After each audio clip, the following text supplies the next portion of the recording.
you've been watching my channel for a while, you know that I am definitely a big advocate, complainer, pain in the ass, I don't know, of live action remakes, particularly Disney live action remakes, and I've been very vocal about how I did not see the point in making another How to Train Your Dragon, or at least a live action one. When I saw the trailer for it, it looked like it was going to do all the make all the mistakes that the Disney live action movies have been doing, where it just looks like a shot-for-shot remake, line for line.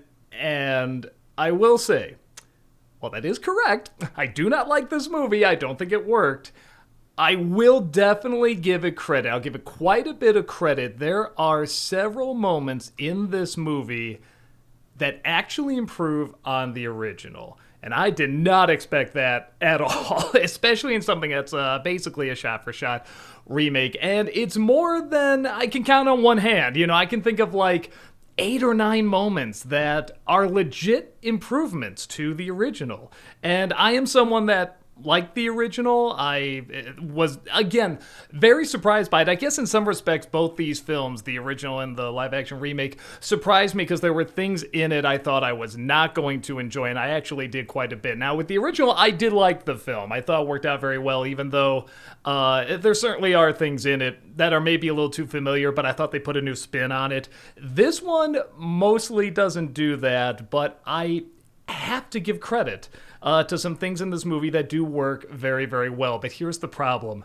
The things that work very, very well are subtle things. They're minor things. They're smaller things, which is nice and appreciated. Like a lot of live action remakes, they'll go for just the bigger stuff and overlook the smaller things.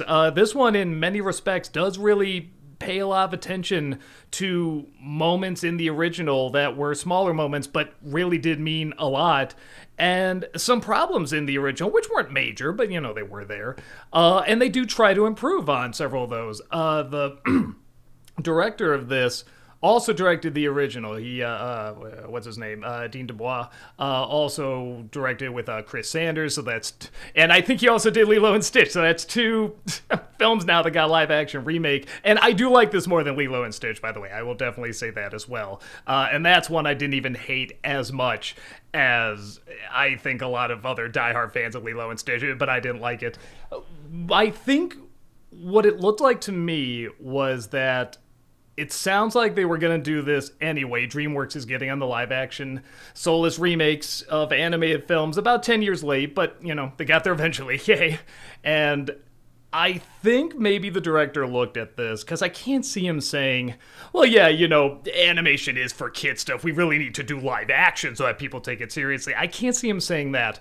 When I see some moments in here, I do think to myself, this guy has probably watched his original movie over and over and over. You know, even when making it, you gotta watch it over and over and over. And I'm sure there are moments where he looked at it and said, boy, I could improve that. I could tighten this. I could get a close-up there. And a lot of that is reflected here. And I'm just going to say at the beginning here, too, I'm actually going to reference another critic. His name is Dan Murrell. He's a very good critic. There's a show called IT Crowd where, if you don't know it, 2 of the main stars are these geeky guys, and there's these jockey, you know, men who are being, you know, fawned after by women, and, you know, one of them goes, oh, why are we fawned after? We're men. And the other geeky guy goes, they're proper men. I always think that with someone like Dan Murrell, where I go, he's a proper critic. Not at all to say what I do, you know, I like what I do, and I stand by what I do. He's very much somebody who will do the traditional critic route, and he's a YouTuber, where they're very structured, they're written out first. I always kind of say his stuff is like the first half of Siskel and Ebert, where somebody will, you know, one of them will give their thoughts, it's written out, it's very structured, has a beginning, middle, and end, all that. And then my stuff is like the second half where they start complaining with each other and using humor and doing very, very goofy stuff. And he uses humor too. And again, I definitely can be very, very analytical. But I like utilizing humor a lot more. A lot of YouTubers do, and I don't mind that. I like that because I think it shows we can't take ourselves too seriously like a lot of critics do. Even some critics who use humor take themselves too seriously, me included. I'm not going to act like I never do. But the reason I'm bringing that up is that he tries to be very, very fair with his reviews. And he he reviewed the recent live action Lilo and Stitch movie, and he liked it, but he admitted he hadn't seen the original probably since it came out. He didn't grow up with it or anything. And of course, there are a lot of people going, boo, who grew up with the original. So he was saying anyway. So this time around, he saw this film with the exact same setup. He saw the original when it came out. He liked it, but he hadn't seen it since. And he went into this movie with that mindset. But then afterwards, he saw the animated film again. He said on its own, he really enjoyed it. He liked it a great deal, this live action remake. But then when he saw the animated one again, he said, okay, yeah, this is almost shot for shot, line for line, the exact same thing. There's not that many differences. And there are things that work much better in the animated one. But he still liked this one. I did the opposite. I have seen the original a couple times. I actually really did like the original, but I didn't grow up with it. I'm not somebody that can name all the main characters or anything, but I did do a Nostalgia Critic review of it recently. Just came out this week. And so not only have I seen it, again, I've had to watch it a couple times because that's how it works. I'm editing the clips. I'm watching these moments sometimes in slow motion. So pretty familiar with it. And so going into this film with that mindset, it's very clearly going to be very distracting when a film is going to do beat for beat almost the exact same thing. This is a film that I'm really not kidding when I say they use the same storyboards. Like, it is shot for shot almost the same thing. So when a change does happen, most of the time it's very welcomed, and it usually does improve on the original. So I'm going to go ahead and talk about some of the things that really do work in this. First of all, it does something. I'm not going to say this is the first IMAX movie to do this, but I've never seen an IMAX movie do this, and I'm shocked by that because this should be the norm. When this happened, I said, how is this not the norm? This is so much better because most films that are, films that are released, in theaters and everything, but also released on IMAX, have scenes that are shot on IMAX, but not the whole thing is shot on IMAX. It'd be more expensive. The cameras are more expensive. Even stuff like hiding the lights and the microphones and stuff like that, like all of that is trickier when there's just less place to hide it. But so more expensive. So you'll notice the aspect ratio changes a lot in movies like this and Dark Knight, a lot of Christopher Nolan movies where it'll take up the whole screen and then suddenly you'll have those black bars on the top and bottom. And it's always jarring. It's always distracting whenever you're watching something and suddenly just black bars, and then they're gone, and then they're back. And Dark Knight is the one where it got the most annoying, because anytime there was an establishing shot of a city, the black bars would disappear, but then you're immediately cutting back to inside the building, two people talking. They just come back, and I'm like, why didn't you just keep them there at that point? I don't need to see the whole city for 2 seconds, then be distracted by, looking like I'm inside Pac-Man's mouth, and it's coming down like that. Here's what this movie does. And I had to kind of blink and look really closely at it. I'm like, oh, like that's what it's doing, is that it'll start off with the black bars with the aspect ratio, and then whenever it's getting to a shot where you're going to see more of a landscape or, pretty mountains or a flying shot or something like that, the black bars slowly move up. And then when that scene is over and you're getting back to the characters, they're going to sit down, have a conversation or something, the black bars slowly come down. And that was such a better transition. I cannot tell you how much more immersive I become in a story when that happens, in the movie when that happens. I don't know if other people are like that. That could just be a thing with me and just movie snobs like me, but I know I've heard other people say that, and I can't believe I've never seen another IMAX movie do this. I can't believe this is not just the norm of what people do when shooting in different aspect ratios when it comes to IMAX. So that's a subtle thing, but man, it was appreciated. So the acting in this, 99% of the acting is good. Once in a while, an actor might be a little off, but for the most part, it's good. There's really not that much to, say this is great or better or rave about or anything like that, except for Gerard Butler, who does have an advantage. He already played this role, but this also does dive into a little bit of there are advantages both to animation and live action. And with this one, it does take advantage sometimes of live action with the performances, especially with Gerard Butler, because in animation, you have to recreate these facial expressions that seem very human. But when you have something that's live action, that's already a human there. They shot this. They're really there. So just the little twitches, the little flinks, the little left and right, the little acting with the eyes and the mouth and everything go a long way. And a lot of these actors are doing this. Nick Frost did that a few times too. I think the first time I really noticed, that is different than the original. But, not a good way, bad way, just a different way that did pull me in a little bit more was, I think it's a line early on where Hiccup's saying something like, I just want to be like you guys. And all Nick Frost has to say is he just says it to himself. He says, I know. And he walks away, but just sort of turns and goes, I know. And walks away. I mean, just the little movement of the eyebrows and everything, it just seems so much more like fresh and alive and right there than something where, again, love animation. I think there's, in many respects, more advantages to animation. I still stand by that, but there are some things live action can do that animation can't. I kind of stand by there's more things animation can do that live action can't, but yeah, this is one of those moments where I go, yeah, boy, that live action can do a little bit more. It can kind of feel a little bit more sporadic with the facial expressions, but then animation can exaggerate it more, and it can have more control over it, literally frame by frame. So again, different advantages, disadvantages. But Gerard Butler adding a face to this performance, to the vocal performance as well, goes a long way, and they do give him more lines than in the original.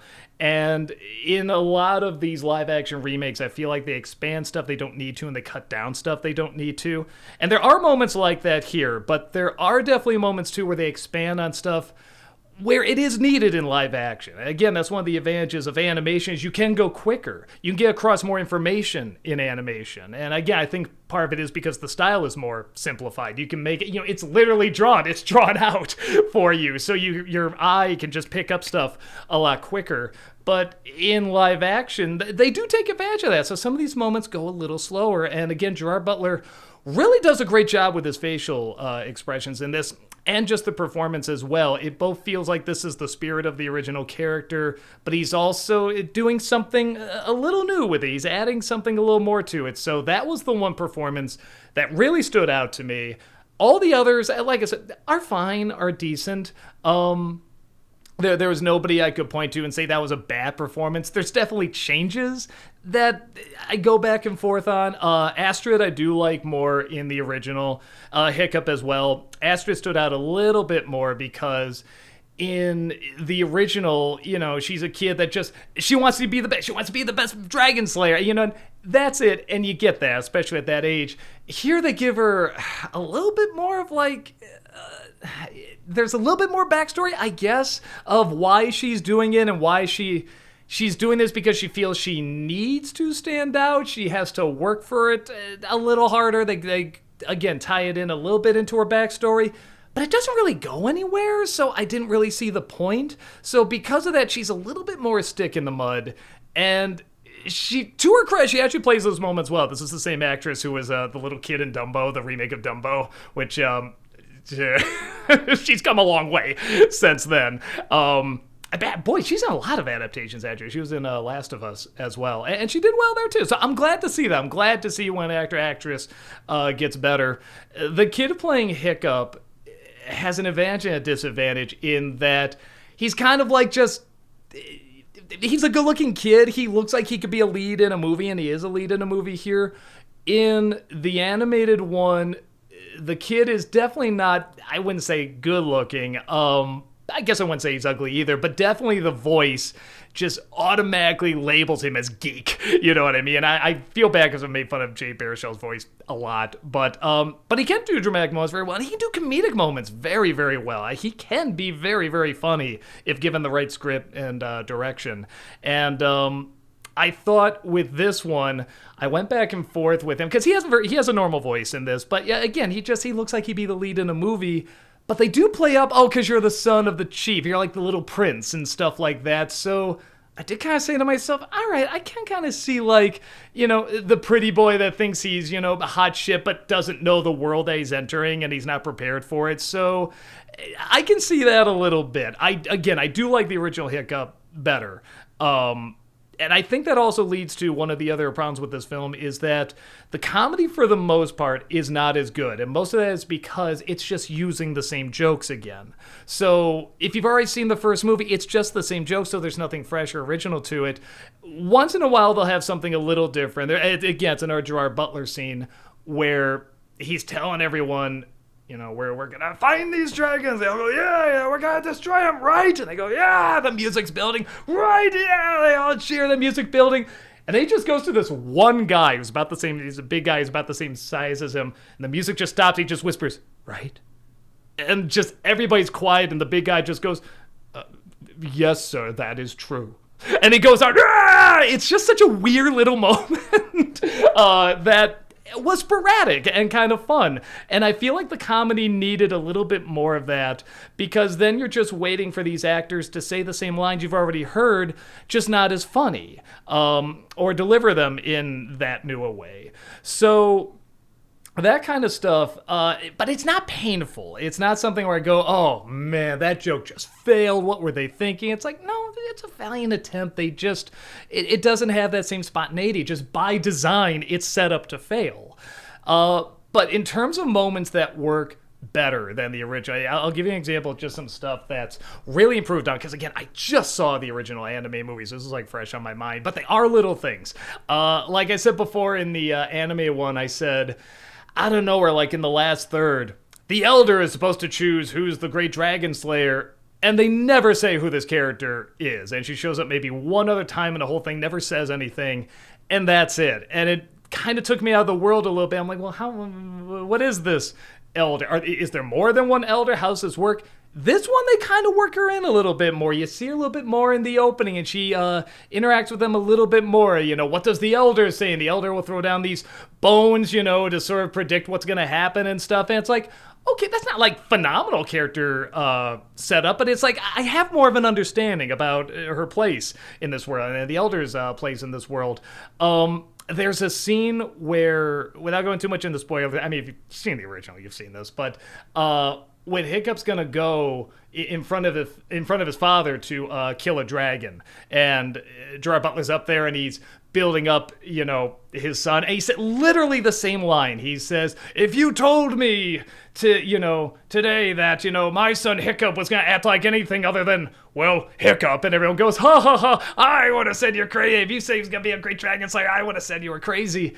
And in the animated film, that's it. In this one, as soon as he says that, it cuts to a close-up of Hiccup looking like, wow, like this is, it kind of feels like this is the only reason he loves me right now. And they don't need to say anything. They just get a close-up of his face reacting to it, and that was so important, so good. And because I do remember watching that in the animated one thinking, that's kind of a dick line. Like, I know they've grown and everything, and they're not supposed to be like, totally mended yet, but I thought that was a little much. And by just cutting to that close-up, that made a big difference. And there's a lot of little tweaks like that. The big dragon at the end, they try to explain a little bit more. I do give them credit for it, because in the original they said, oh, it's like their queen. And that was kind of it. In this one, they do say, the queen's over there, you gotta get the queen's eye. They hammer in the idea more and more. So it's like, okay, this is what this is. This is how it works. It's still not flawless. I still think it's a little wonky, but it's done better. And even the design of the creature, I thought looked more of like what I was going to say Queen of Dragons, but you're going to think Game of Thrones, but it definitely looked more threatening and could do kind of cooler things. And even the way they take out the dragon is a touch more clever. It's basically the same thing, but they just add one or two other details that make you follow it a little bit more about what they're doing to take this thing out. There is one thing, so I've talked about this before. Whenever they change the race, the gender, anything of like a character in a redone anything, 9 out of 10 times I don't care, unless it really affects the story. Where I feel like I always say the best example is that you can't switch the races of Huck Finn and Jim. Like, you can't do that. That would just completely go against everything that the story is. So with this one, there are characters from like, there's some Asian actors, there's like some black actors and stuff like that. And, these things get pushed back all the time. Again, I don't care one way or another. It doesn't make it better or worse, but I feel like they kind of knew that people were going to complain about that. So they have a line where he's around all these people of different ethnicities and stuff. And he's like, you coming in from the west to defeat the dragons from us. You coming in from the south to defeat. And he names all these kingdoms where the Asian people are from and the black people are from and stuff. And I'm like, all right, there's your line. it's that suddenly like, now I can enjoy this kind of thing. Again, I could take it or leave it. It doesn't affect me one way or the other, but I did think it was kind of funny they worked that in, because there's always weird push. And now I can accept a black mermaid, stuff like that. But so there are little details like that, but where it it falls apart exactly where you think it would fall apart. And that is that if you have seen the original, if you have grown up with the original, if you've seen it a lot, like it line for line, then I guess you'll like this movie because you just want to hear and see it again, or you'll be really annoyed because you're always going to think back to what the original was and how much better they usually did those scenes. And getting back to what I was saying before about Dan Merle is that he said, if you've grown up with this movie and you don't want to just see a shot-for-shot remake, you're not going to like it. If you are not interested in seeing this film, it's not going to win you over. And I think that's correct. I think it's a very decent way of putting it. I literally just saw this film, the animated one, before I went to see this one, and it didn't win me over. But there were things about it that I did appreciate.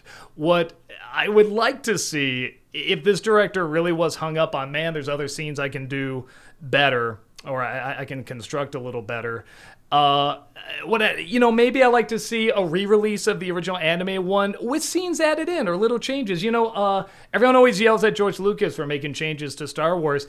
I think it's fine. You can do that. Just have the original still available, so you can watch the original and see what it was. I have no problem with directors going back and trying to change up stuff or re-edits and director's cuts and stuff like that. That's more what I would prefer. But yes, there's a lot of scenes in this where, like I said, just not even... Yes, it's the same shots, the same storyboards, but even the same color palettes half the time. The big scene where he touches, Toothless on the nose there and everything, it's the exact same purple of like the sun going down and everything. So it's just so distracting to me watching these moments where I'm supposed to be invested, and then because of that, you'll have a scene that on its own I think would be fine. When they discover the Queen Dragon, they come back, Astrid and Hiccup are talking. And I really remember in the original how effectively done it was for her to say, you're gonna not tell her what, this is what we've been looking for years. This is, everything. This will be everything our kingdom has been looking for. And you're gonna give all that up just for your pet dragon? He just goes, yes. And it was so effectively done. It's because they was zooming in on Astrid, was tracking in on her as she's building it up and the music's building up and you don't see Hiccup. You don't know how he's reacting. And as soon as she says all that, he just slowly turns and goes, yes. And it's very effective. And then you just cut to her like, holy smoke. Like you didn't even say anything else. It's not a speech or anything. Wow. In this one, it's just shot like they're just looking at each other talking. And again, a part of me appreciates that something different. It's not the exact same shot. And maybe he was thinking, well, I'm going to let the performances of these two, actually I'll let them look at each other face to face. Maybe it'll be heavier that way. But it doesn't work because I am thinking of that original scene. And maybe it would have if I hadn't seen the animated one. So I do think there's a lot to that where if you either haven't seen the original animated one or haven't seen it in a while, you remember liking it, but, you haven't really put it on that often, I think you most likely will enjoy this fine. The only thing where I legit went, what the hell was that? Like, that was a Disney live-action F-up right there, was... and I can spoil it. It's not a big deal. So one of the kids in this, he's got a couple of friends, that make fun of him and everything, and one of them has a running joke where his father doesn't pay attention to him. He literally gives him his bag at one point. He's like, oh, Dad, back from travel. Here, I'll take your bag. So anyway, Dad, let me tell you all about... And just the dad's gone. It's like, okay, not super funny, but whatever. And then as it goes along, just randomly out of nowhere, just this running joke, suddenly the father appreciates him.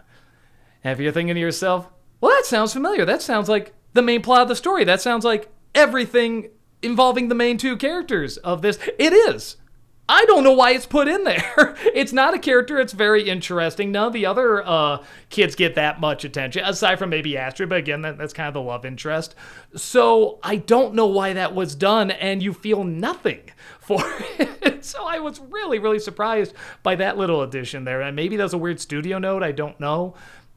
The biggest issue for me, I would say, on top, or even because of it is a shot-for-shot remake, and it's a live-action shot-for-shot remake, is that Toothless is still animated in this.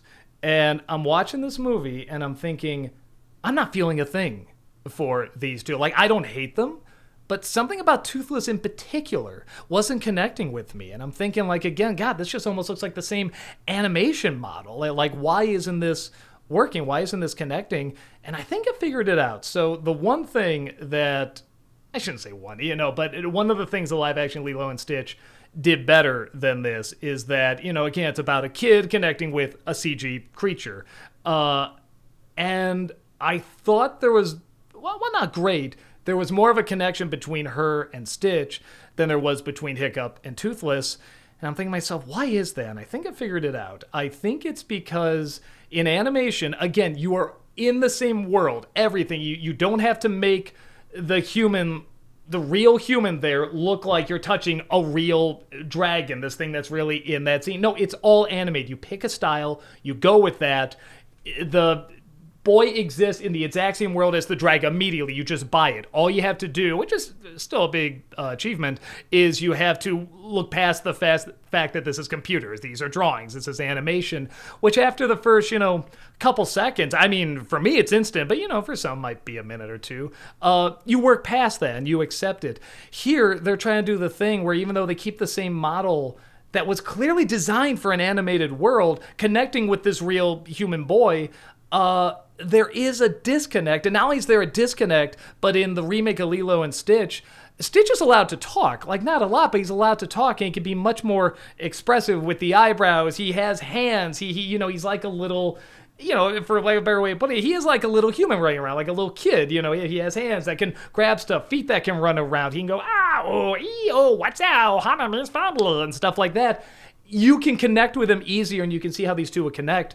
With the dragon, he can't speak. He doesn't have hands, really. You have to figure out this thing's language, which, again, is brilliantly done in the original, and they do it almost shot for shot here. But I think because he's also animated, for me, I just didn't connect that these two are really there. He is riding this thing right now, and they care about each other. They have a connection. They're going to help each other out. I just didn't buy it because I always saw the CG puppet there. I saw the animated movie. I didn't see this live action world they were trying to bring to life. So that was a big, big problem for me. And I do wonder, even though it is basically the same design as Toothless, one or two things do seem, I don't know. I don't know how I put it. Like, I wish I kind of knew the measurements of, like, eyes and teeth and stuff, like how people sculpt things and they're like, we need this exact measurement to be worked into the computer. I feel like something's different. The eyes are off a little bit, or the teeth, the mouth, I don't know. Something seems a hint off. Where every time I would look at him, I just didn't make the same connection as the one in the original, even though it looks almost exactly the same. I'm not smart enough to put together what it is. It could just be because he's animated and this is a live action world and they don't have enough screen time together, or can connect in a way like in Lilo and Stitch where you just know, when Stitch says something, that's what he means, that's what he feels, kind of thing. His emotions are much more obvious, so I can see past the fact that this is animated in a live action world more. So, gets you thinking of like Roger Rabbit and stuff like that. Oh, I believe those two are really there, but Roger can talk. Roger can move around. He's like a little human where Toothless isn't. So I think the fact that in a strange way, I feel like, I know they probably can be too expensive, but they did have an animatronic there.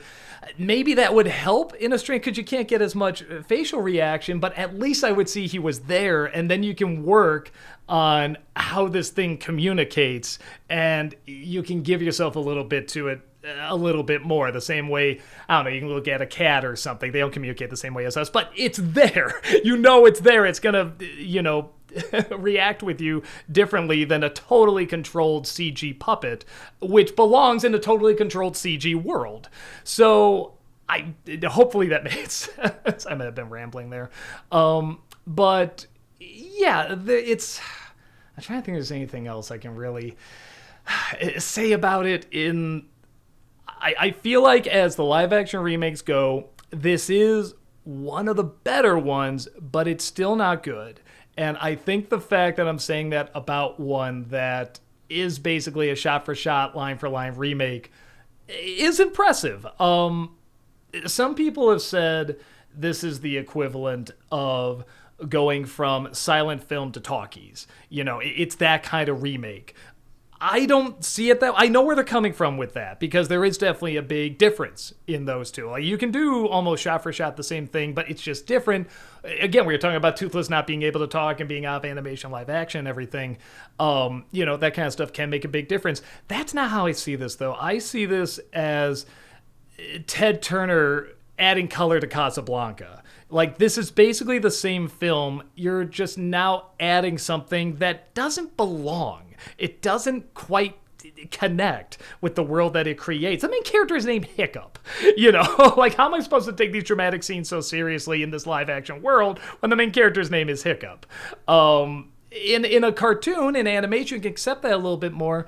But with that said, I do appreciate some of the efforts they make. Like the dragons themselves, I was really afraid that the style of the dragons was either going to be too distracting, because again, it belongs in a CG world, or it was they were just going to look like boring dragons, like any other dragons you've seen. And they do stand out. Again, surprisingly, the one that doesn't stand out the most is probably Toothless, because he is just the same model.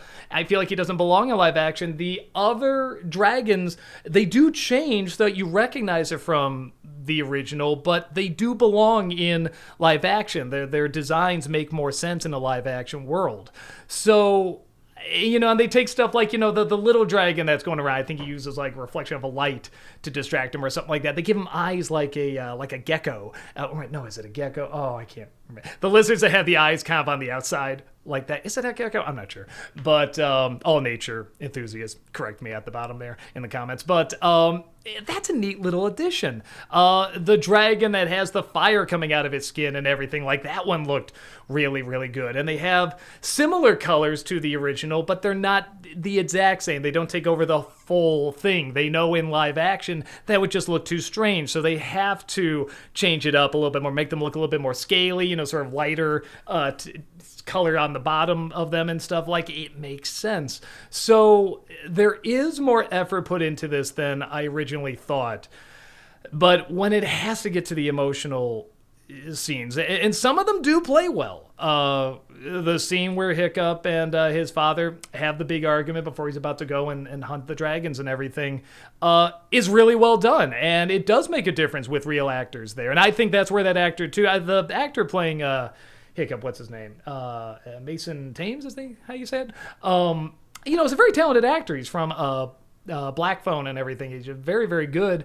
And like I said, I was kind of going back and forth on him here, because I feel like they either needed somebody more geeky, or is somebody that could do the comedy a little better. I could believe the comedy a little bit more with him, but a lot of the dramatic scenes he does pull off. And again, Gerard Butler is fantastic in this. But then as soon as he gets to the ship and they have to hook up Toothless to the ship and everything, I'm just looking at this like, yeah, okay, now just play that scene now. Play that scene now. Okay, I'm waiting for this scene. I'm waiting for this scene. Nothing felt fresh. Nothing felt exciting, because I just knew everything that was gonna happen. And I do wish there were more changes made that were along the lines of the other changes made in this, because most of the changes were effective and they did improve upon the story, but there just weren't enough of them, and they weren't major enough.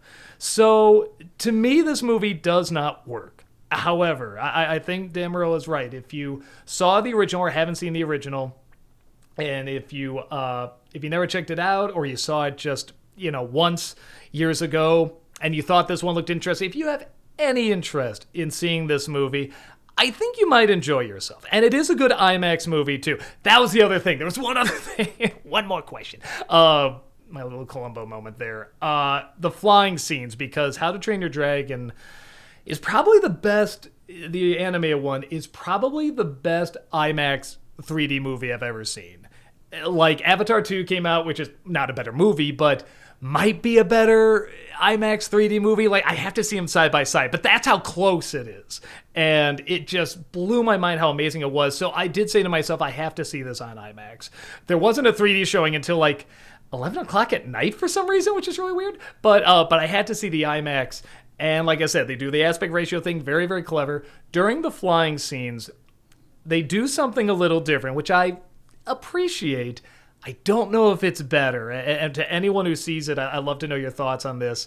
When they do the flying scenes, which again, a lot of them are shot for shot the same thing, they do something where they shake the camera a little bit. So they want you to really feel more like you're on this thing, and it's a bumpy ride. So it's not that it doesn't feel like you're there, or like the Michael Bay thing where they just shake the camera. That was an action sequence. No, you can make it out, but it is a lot more shaky, and they want to give you the impression that you're flying on this thing, and it's really, really bumpy. You're feeling the wind and everything. And it did something a movie has never done for me before, since coming up on 2 years I've had this. It triggered my fatigue. I've said this a lot of time, in case you don't know, though. I have chronic fatigue. It can be triggered by weird things. And this is the first time a movie did that, where it was so shaky. And I mean, to a point where you kind of feel like you got to hold on to the chairs almost. Like, and I don't get motion sickness watching movies at all. But, you know, you're not being bounced around, or it's not like a shaky roller coaster where it's hurting your back or anything. But it really does shake the camera quite a bit. You can make it out just enough, but it is a bumpy ride. And it was just so hard for me to kind of keep focused that I did just start to go to sleep like that. For those who don't know, it can be triggered by weird things. It can be triggered by stress. It can be triggered by certain foods. And even then, it's not always consistent. And this was the first time it did that. So I'm not even necessarily saying that as a downside. I think I'm saying that more as it was very engaging, and it did really pull you in. But where the original anime was definitely like a smooth roller coaster, this is a rickety, bumpy roller coaster, and it kind of depends on what you prefer. I can see some people getting into the more bumpy one. I like the smooth one more, but I'm curious, if you go and see this movie, I want to know which one you like better. And did the shakiness throw you off, or did it immerse you more into it? I'd love to know your thoughts on that. So I think that's about it. If I had to give it a star rating, which I do, I'd probably say I'll be pretty lenient, and much more lenient than I thought I would be. I'll give it 2.5 out of 4, which is still rotten, and that's a negative review, but I'm closer than I thought I would be. Much more than I thought I would be. I really thought I was going to hate this movie. I do not hate it, but I don't like it, and I still don't see the purpose of it. I think it kind of cheapens animation. It gets across that even though there's a lot of people that are accepting more and more, I feel like, and have been for a while, that animation isn't just for kids. I mean, there's a lot of adult animated shows out there. Adult Swim is very popular. Simpsons is very popular. How many animated things out there are for adults? And we know that there's still a large subset out there. Maybe it's not even a subset. Maybe it's bigger. People that just see it as kid stuff. I mean, Hollywood always, like, wasn't there a recent Oscar thing where they were just like, oh yeah, aren't these movies great for babysitting your kids? Animation. That's what it's for. That's so insulting. When you see how far, tell Ralph Bakshi that, who made Fritz the Cat, So yeah, it's, tell all of Japan who makes anime where like people get their heads cut off and everything. So yeah, I feel like by doing this, it does give the impression of making it, like cheaper. Oh, yeah, well, that's the stuff for kids. This is the stuff for adults. And thankfully, there is more pushback against it.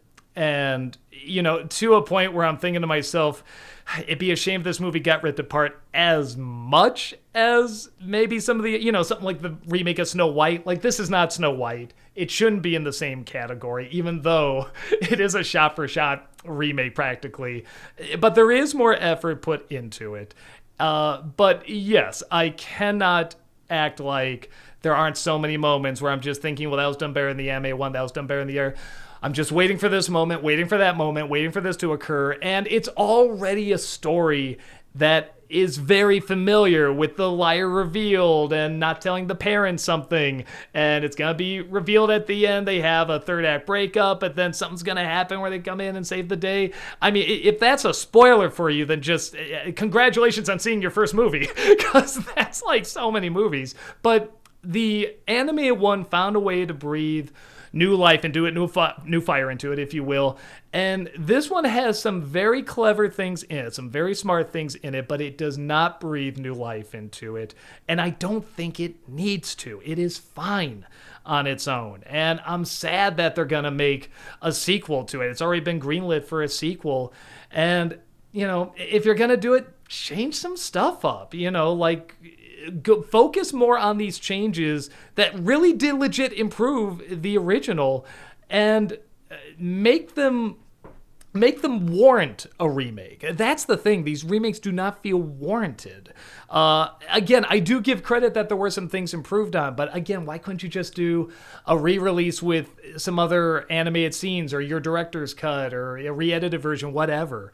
I just don't feel like this is worth putting so much money into, especially near the end of the run of these things.